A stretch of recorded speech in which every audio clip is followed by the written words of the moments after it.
Aujourd'hui, test de la Nvidia GeForce RTX 4070. Salut tout le monde, c'est Flo, j'espère que vous avez la forme. Donc voilà une carte graphique que sûrement beaucoup de gamers attendent.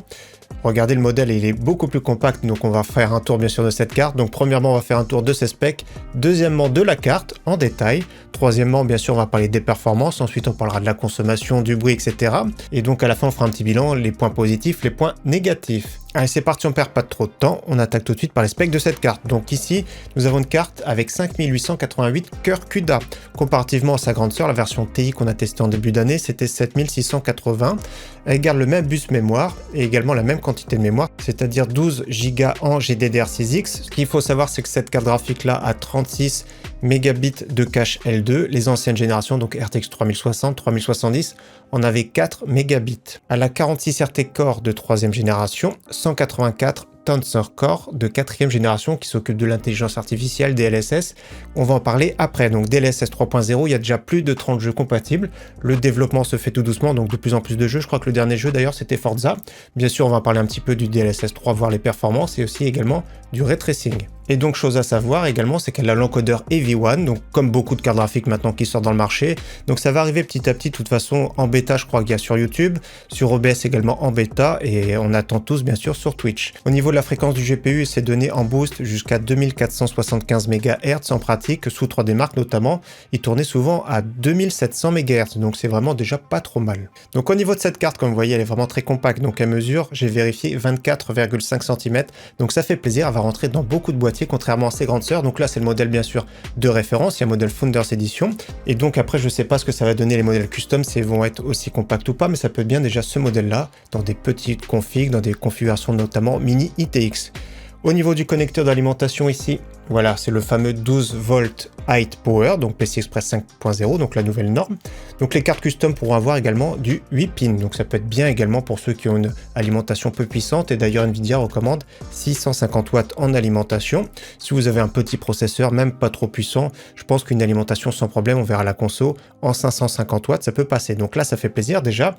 C'est une carte graphique, comme vous voyez, compacte, et vous allez voir qu'il chauffe peu et consomme peu. Donc au niveau du look, c'est du push-pull comme dans mon PC, j'ai toujours d'ailleurs la RTX 3080, donc je ne sais pas si on appelle ça push-pull, mais il y a un ventilateur sur le devant et il y a un ventilateur également sur le derrière. Donc on connaît très bien ce look. Ça va un petit peu également extraire de l'air chaud vers l'extérieur du boîtier.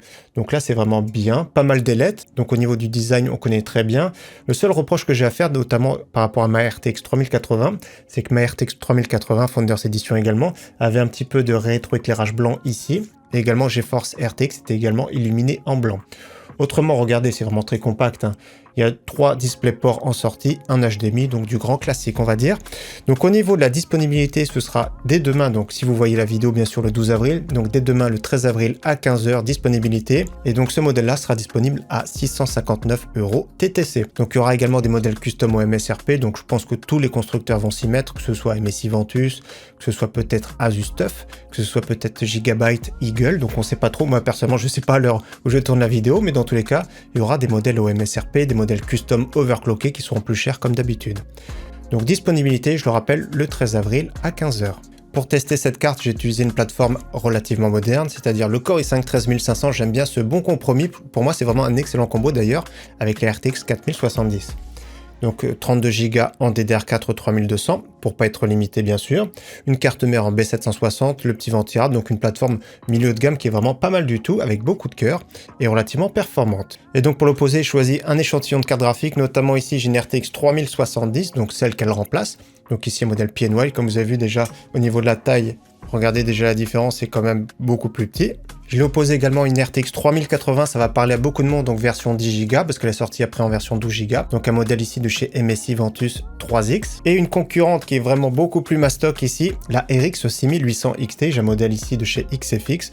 On l'a testé très récemment d'ailleurs sur la chaîne. Donc j'ai utilisé sur 2 résolutions de jeu, c'est-à-dire en 1440p qualité élevée, pour moi c'est la cible de cette carte graphique, voire même en ultra, mais ça j'ai pas testé en ultra, mais vous allez voir qu'au niveau performance ce sera possible. Et bien sûr j'ai testé également en 4K qualité moyenne, parce que dans ce budget-là, certains veulent jouer en 4K, il y a de plus en plus d'écrans. Mais c'est vrai que pour un joueur notamment compétitif, vous allez voir, on a testé des jeux compétitifs, le 1440p, ça devient de plus en plus intéressant.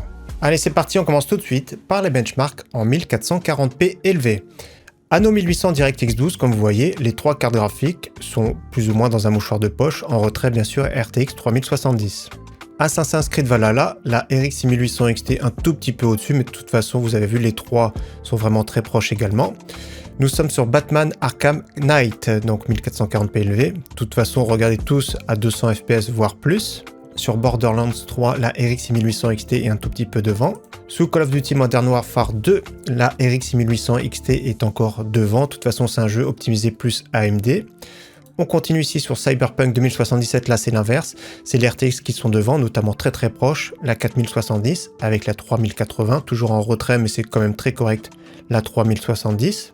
Far Cry 6, toujours pareil, c'est AMD qui est devant avec voilà un tout petit peu au-dessus, mais c'est vraiment pas très loin.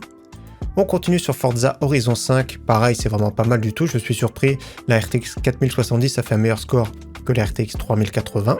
On continue sur Horizon Zero Dawn, c'est très très proche pour les 3 cartes graphiques, toujours en retrait bien sûr la RTX 3070. Metro Exodus, très intéressant ce bench, j'ai utilisé les pré-réglages comme tous les jeux et il y avait du ray tracing d'activer et donc là la RTX 3080 se débrouille beaucoup mieux. Les 3 autres dans un mouchoir de poche. On continue sur Microsoft Flight Simulator, c'est très très proche pour les 3 cartes graphiques.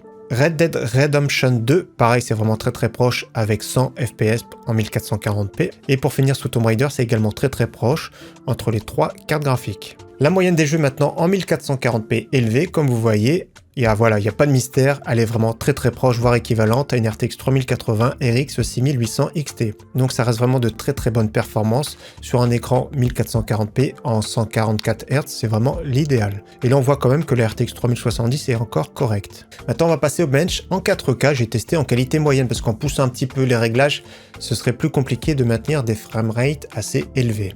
Donc là Anno 1800 DirectX 12, la RTX 3080 est un tout petit peu devant. Assassin's Creed Valhalla, c'est à peu près pareil pour les 3 cartes graphiques. Batman Arkham Knight, dans tous les cas, c'est élevé pour toutes les cartes graphiques. Borderlands 3, légère avance pour la RX 6800 XT. Call of Duty Modern Warfare 2, toujours l'avance sur la RX. Cyberpunk 2077, grosse avance sur la RTX 3080 et gros retrait pour la RX 6800 XT. Sous Far Cry 6, c'est kiff à peu près pour les 3. Forza Horizon 5, c'est assez proche également. La RTX 3080, bizarrement, légèrement en retrait. Horizon Zero Dawn, c'est très proche également sur les 3 avec presque 100 fps. Metro Exodus, même punition, il y a du ray tracing, la RTX 3080 est meilleure. Microsoft Flight Simulator, c'est également très très proche et vous avez vu, le framerate descend pas mal. Red Dead Redemption 2, les RTX se débrouillent vraiment très très bien. Et pour finir, Tomb Raider, RTX 3080, c'est vraiment super bien débrouillé. La moyenne en 4K sur tous ces jeux en qualité moyenne, la RTX 3080 est devant, RTX 4070, RX 6800 XT c'est vraiment hyper proche, et en retrait bien sûr RTX 3070. Donc là pas de mystère, comme vous avez vu c'est très proche avec la RTX 3080 notamment. Alors maintenant j'ai fait plus de tests surtout sur des jeux compétitifs, toujours pareil en 1440p.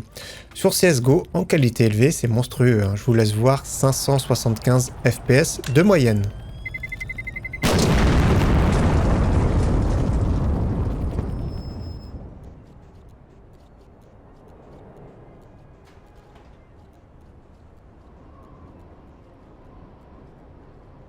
J'ai joué à Apex également en 1440p qualité élevée. Je tournais environ à 200-250 fps. Par là, allons-y. Oubliez ce que j'ai dit. Contact établi avec l'ennemi. C'est pour moi. Sur Fortnite, maintenant en mode performance, sur une foire d'empoigne, j'étais environ à 200-250 fps.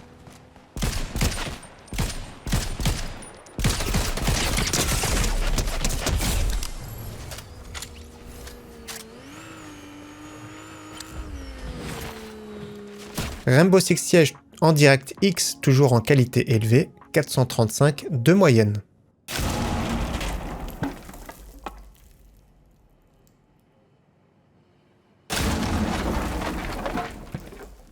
Overwatch 2 en qualité élevée, je tournais environ 400 fps de moyenne, c'est vraiment monstrueux.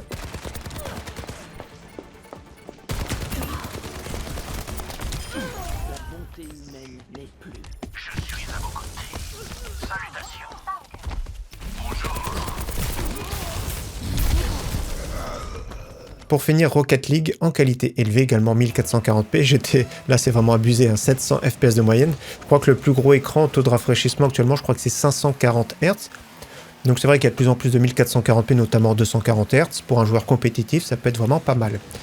Maintenant, on va parler un petit peu du DLSS 3 et du ray tracing. Donc, j'ai fait mes tests sur 3 jeux en 1440p qualité élevée. Donc, premièrement, on compare Forza. Donc, à gauche, c'était sans DLSS. À droite, avec DLSS.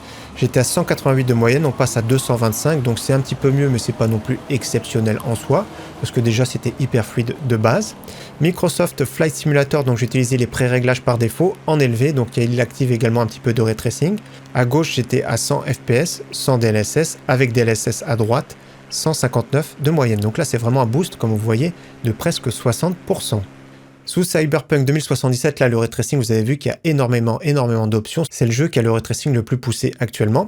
Donc par défaut, on était à 162 de moyenne. Quand on active le DLSS 3.0, on va dépasser un petit peu les 200 fps de moyenne.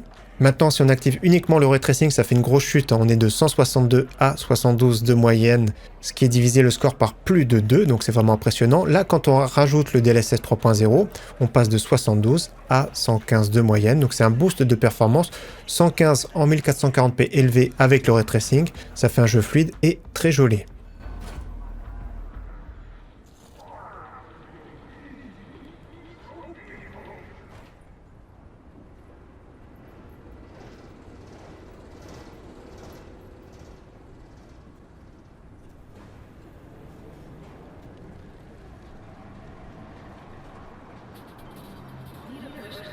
On termine maintenant avec deux benchmarks. Le premier benchmark, c'est 3D Mark, hein, le fameux, n'hésitez pas à comparer, le Time Spy avec un score de 17 353 points, ce qui est vraiment excellent en soi. Et pour finir sous Blender, les RTX 4000 de toute façon sont vraiment très bonnes avec 6156 points. On va parler maintenant de la consommation, du bruit et de la chauffe. Donc la consommation du PC total sous 3D Mark, regardez la grosse différence ici, la RTX 4070 se comporte beaucoup mieux avec un total de la machine complète de 320 watts à la prise, avec une alimentation 80 plus Gold. Elle consomme environ 30 watts de moins que la RTX 3070. Grosse consommation pour la RTX 3080 et encore un tout petit peu plus pour la RX 6800 XT. Donc là, pour le moment, c'est vraiment un gros point positif. Chose à savoir, je me suis rendu compte justement en faisant les tests, sur Forza Horizon 5, j'avais mis la synchronisation à 60 fps, donc ça suffit pour un jeu de voiture de bloquer à 60 fps, et là j'étais vraiment bluffé par la consommation et la température, donc je consommais à la prise 150 watts, le PC complet 150 watts, et je le précise, c'était en 1440p qualité élevée, donc c'est vraiment impressionnant, 150 watts de consommation en limitant les fps. Donc sur certains jeux, ça peut être pas mal de mettre un limiteur de fps, si vous êtes soucieux bien sûr de la consommation et de la chauffe. Au niveau du bruit maintenant, 40 décibels en charge, c'était vraiment impressionnant, les ventilateurs tournaient à 1420 tours par minute, je vous fais écouter de suite.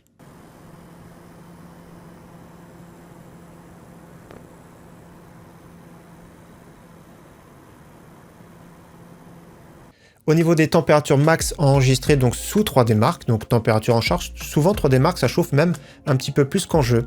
Donc vous avez vu déjà des températures affichées à l'écran tout à l'heure.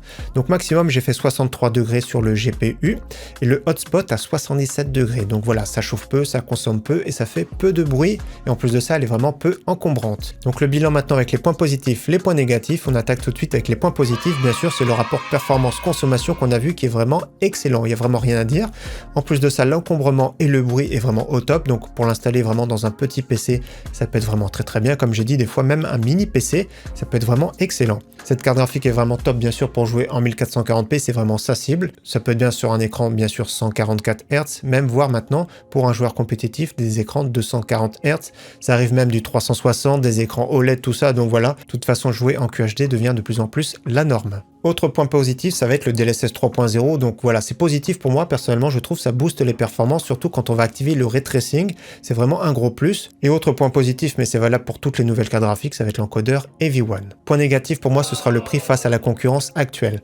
Donc actuellement, on a vu très récemment notamment la RX 6800 XT pour 570 €. Également, nous avons la RX 6950 XT qu'on a vu presque au même prix, donc moins de 700 € également. Bien sûr, faites bien attention à la chauffe, faites bien attention à la consommation et au bruit. Et bien sûr, les AMD Radeon RX ne sont pas vraiment très à l'aise en ray tracing. Alors pour qui je conseille maintenant cette RTX 4070, donc ça peut être bien notamment pour celui qui va se monter un nouveau PC dans un budget, j'ai envie de dire, entre 1200 et 1500 euros, c'est vraiment un très bon compromis. Vous mettez un petit processeur milieu de gamme, vous pourrez vous monter un PC qui consomme peu, qui chauffe peu et qui peut être vraiment esthétique. Ce qui peut être bien également, c'est au niveau de l'upgrade, notamment une RTX série 2000. Si vous avez une 2060, 2070, l'upgrade est vraiment idéal. Et voire même si vous avez une RTX 3060, ça peut être vraiment intéressant l'upgrade. 3060 Ti un petit peu moins, 3070 encore un peu moins, mais si vous avez une 3060, et c'est une carte graphique d'ailleurs qui est la plus jouée sur Steam, pas de précipitation parce que les RTX 3060 c'est encore vraiment très bien pour jouer notamment en 1080p, mais si vous voulez jouer actuellement plus confortablement en 1440p, les RTX 4070 est un bon choix. Donc voilà pour le test de cette RTX 4070, et oui je vous avais pas montré le packaging, regardez, c'était vraiment magnifique, packaging comme ça. Donc encore merci à tous d'avoir suivi ce test et j'espère qu'il vous aura plu, je vous dis à très bientôt sur ma chaîne, ciao bye.